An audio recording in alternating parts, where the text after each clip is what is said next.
Hi everyone, this is Robert. Welcome to The Well-Told Tale. Every week we bring you the finest science fiction and fantasy stories ever written. We have reached part 4 of The First Men in the Moon by H.G. Wells. Mr. Bedford and Mr. Cavor have reached the surface of the moon, and now, as morning comes, they get their first sight of that desolate landscape. It's time to pull up a chair, relax and enjoy part 4 of The First Men in the Moon by H.G. Wells. 7. Sunrise on the Moon. As we saw it first, it was the wildest and most desolate of scenes. We were in an enormous amphitheatre, a vast circular plain, the floor of the giant crater. Its cliff-like walls closed in on us from every side. From the westward, the light of the unseen sun fell upon them, reaching to the very foot of the cliff, and showed a disordered escarpment of drab and greyish rock, lined here and there with banks and crevices of snow.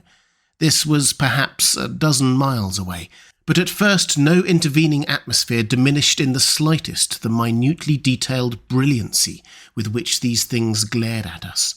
They stood out clear and dazzling against a background of starry blackness that seemed to our earthly eyes rather a gloriously spangled velvet curtain than the spaciousness of the sky. The eastward cliff was at first merely a starless selvage to the starry dome. No rosy flush, no creeping pallor announced the commencing day. Only the corona, the zodiacal light, a huge cone-shaped luminous haze, pointing up towards the splendour of the morning star, warned us of the imminent nearness of the sun. Whatever light was about us was reflected by the westward cliffs. It showed a huge undulating plain, cold and grey, a grey that deepened eastward into the absolute raven darkness of the cliff shadow. Innumerable rounded grey summits, ghostly hummocks, billows of snowy substance, stretching crest beyond crest into the remote obscurity, gave us our first inkling of the distance of the crater wall. These hummocks looked like snow. At the time I thought they were snow, but they were not. They were mounds and masses of frozen air. So it was at first, and then sudden, swift and amazing came the lunar day. The sunlight had crept down the cliff. It touched the drifted masses at its base and incontinently came striding with 7-leagued boots towards us. The distant cliff seemed to shift and quiver, and at the touch of the dawn, a reek of grey vapour poured upwards from the crater floor. Whirls and puffs and drifting wraiths of grey, thicker and broader and denser, until at last the whole westward plain was steaming like a wet handkerchief held before the fire, and the westward cliffs were no more than refracted glare beyond. "It is air," said Cavor. "It must be air, or it would not rise like this, at the mere touch of a sunbeam. And at this pace—" He peered upwards. "Look," he said. "What?" I asked. "In the sky, already, on the blackness, a little touch of blue. See, the stars seem larger, and the little ones on all those dim nebulosities we saw in empty space, they are hidden." Swiftly, steadily, the day approached us. Grey summit after grey summit was overtaken by the blaze and turned to a smoking white intensity. At last there was nothing to the west of us but a bank of surging fog, the tumultuous advance and ascent of cloudy haze. The distant cliff had receded further and further, had loomed and changed through the whirl, and foundered and vanished at last in its confusion. Nearer came that steaming advance, nearer and nearer, coming as fast as the shadow of a cloud before the southwest wind. About us rose a thin anticipatory air. Cavor gripped my arm. "What?" I said. "Look, the sunrise, the sun." He turned me about and pointed to the brow of the eastward cliff, looming above the haze about us, scarce lighter than the darkness of the sky, but now its line was marked by strange reddish shapes, tongues of vermilion flame that writhed and danced. I fancied it must be spirals of vapour that had caught the light and made this crest of fiery tongues against the sky, but indeed it was the solar prominences I saw, a crown of fire about the sun that is forever hidden from earthly eyes by our atmospheric veil. And then the sun. Steadily, inevitably, came a brilliant line, came a thin edge of intolerable effulgence that took a circular shape, became a bow, became a blazing sceptre, and hurled a shaft of heat at us as though it was a spear. It seemed verily to stab my eyes. I cried aloud and turned about, blinded, groping for my blanket beneath the bale. And with that incandescence came a sound, the first sound that had reached us from without since we left the earth. A hissing and rustling, the stormy trailing of the aerial garment of the advancing day. And with the coming of the sound and the light, the sphere lurched, and blinded and dazzled, we staggered helplessly against each other. It lurched again, and the hissing grew louder. I had my eyes shut perforce. I was making clumsy efforts to cover my head with my blanket, and this second lurch sent me helplessly off my feet. I fell against the bale, and opening my eyes, had a momentary glimpse of the air just outside our glass. It was running, it was boiling, like snow into which a white-hot rod is thrust. What had been solid air had suddenly, at the touch of the sun, become a paste, a mud, a slushy liquefaction that hissed and bubbled into gas. There came a still more violent whirl of the sphere, and we had clutched one another. In another moment we were spun about again. Round we went, and over, and then I was on all fours. The lunar dawn had hold of us. It meant to show us little men what the moon could do with us. I caught a second glimpse of things without. Puffs of vapour, half-liquid slush, excavated, sliding, falling, sliding. We dropped into darkness. I went down with Cavor's knee in my chest. Then he seemed to fly away from me, and for a moment I lay with all the breath out of my body, staring upward. A toppling crag of melting stuff had splashed over us, buried us, and now it thinned and boiled off us. I saw the bubbles dancing on the glass above. I heard Cavor exclaiming feebly. Then some huge landslip in the thawing air had caught us, and spluttering expostulation, we began to roll down a slope, rolling faster and faster, leaping crevices and rebounding from banks, faster and faster, westward, into the white-hot boiling tumult of the lunar day. Clutching at one another, we spun about, pitching this way and that, our bale of packages leaping at us, pounding at us. We collided, we gripped, we were torn asunder, our heads met, and the whole universe burst into fiery darts and stars. On the earth we should have smashed one another a dozen times, but on the moon, luckily for us, our weight was only 1/6 of what it is terrestrially, and we fell very mercifully. I recall a sensation of utter sickness, a feeling as if my brain were upside down within my skull, and then something was at work upon my face. Some thin feelers worried my ears. Then I discovered the brilliance of the landscape around was mitigated by blue spectacles. Cavor bent over me, and I saw his face upside down, his eyes also protected by tinted goggles. His breath came irregularly, and his lip was bleeding from a bruise. "Better?" he said, wiping the blood with the back of his hand. Everything seemed swaying for a space, but that was simply my giddiness.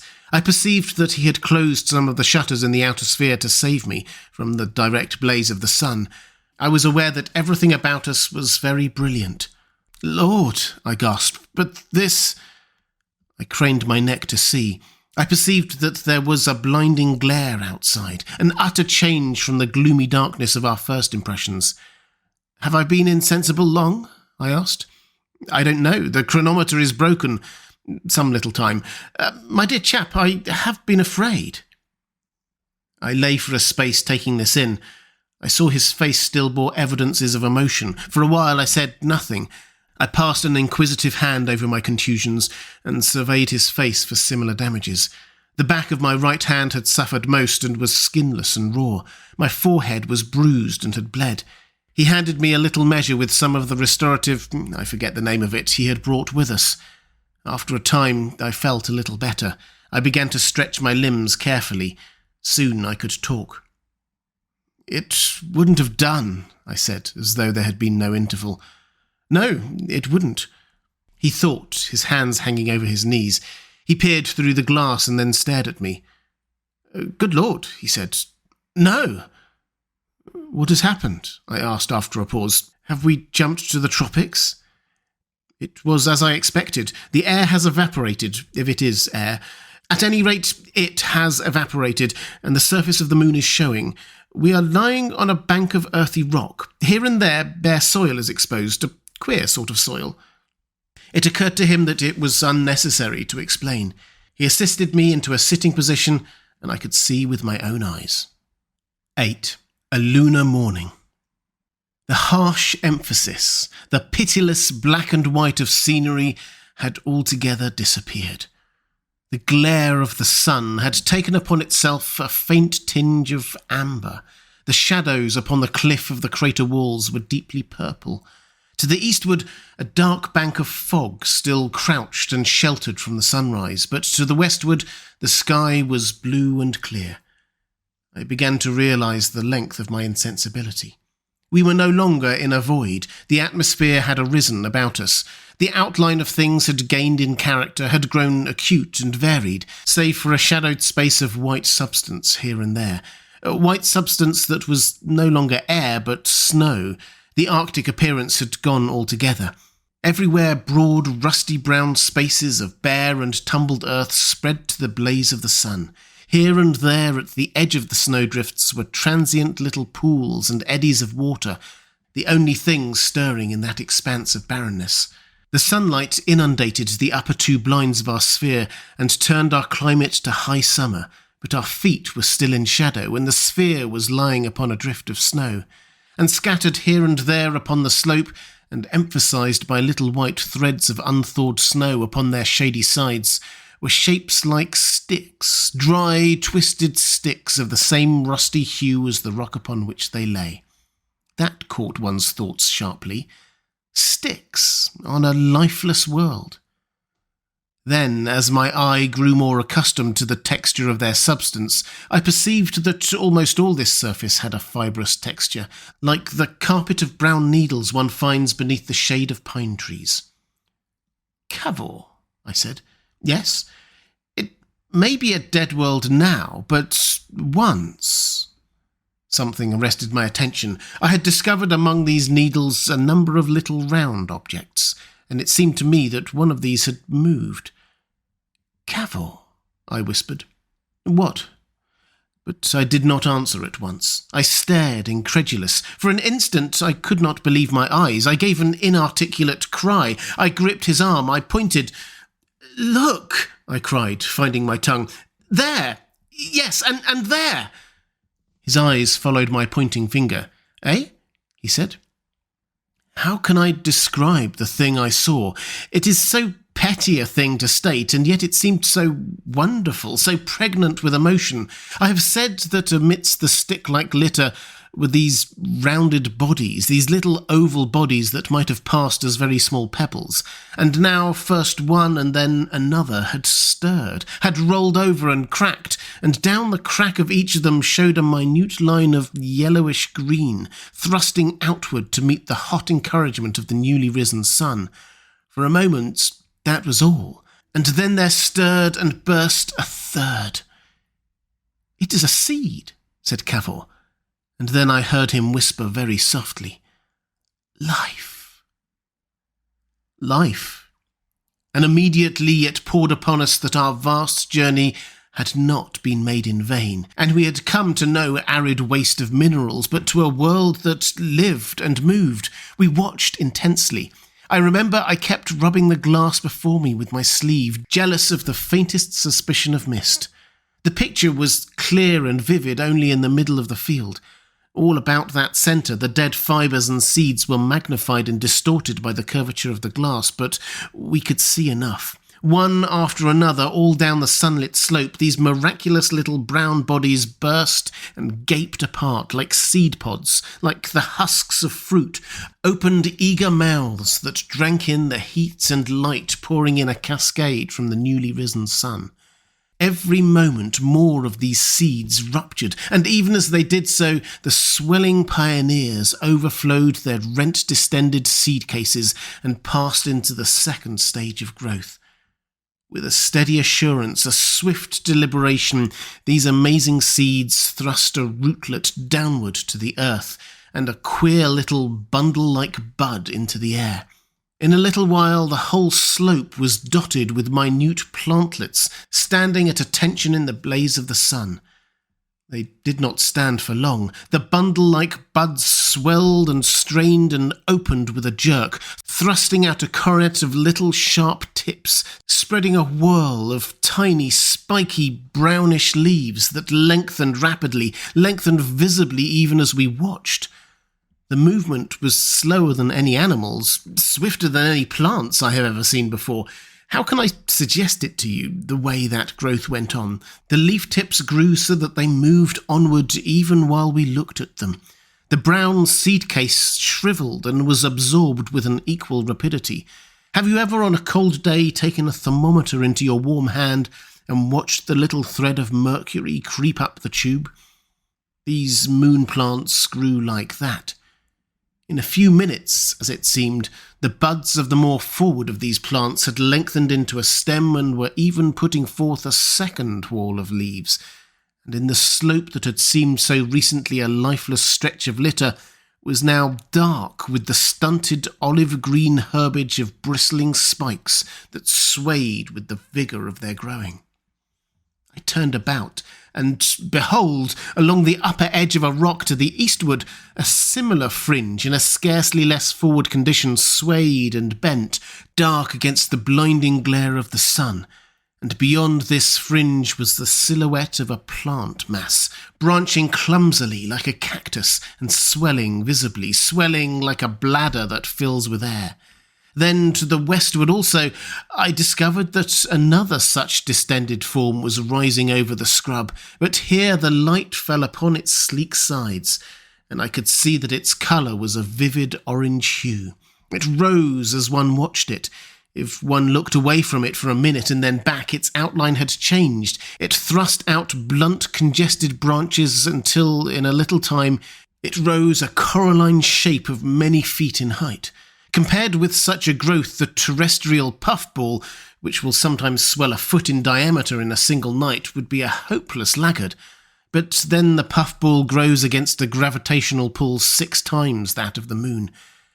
Beyond, out of gullies and flats that had been hidden from us, but not from the quickening sun, over reefs and banks of shining rock, a bristling beard of spiky and fleshy vegetation was straining into view, hurrying tumultuously to take advantage of the brief day in which it must flower and fruit and seed again and die.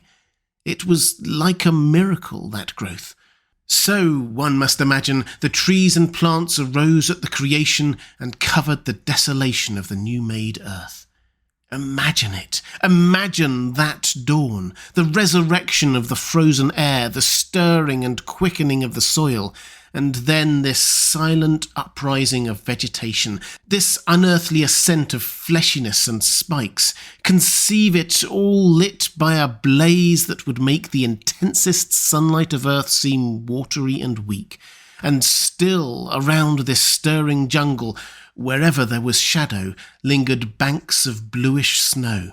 And to have the picture of our impression complete, you must bear in mind that we saw it all through a thick, bent glass, distorting it as things are distorted by a lens, acute only in the centre of the picture, and very bright there, and toward the edges, magnified and unreal.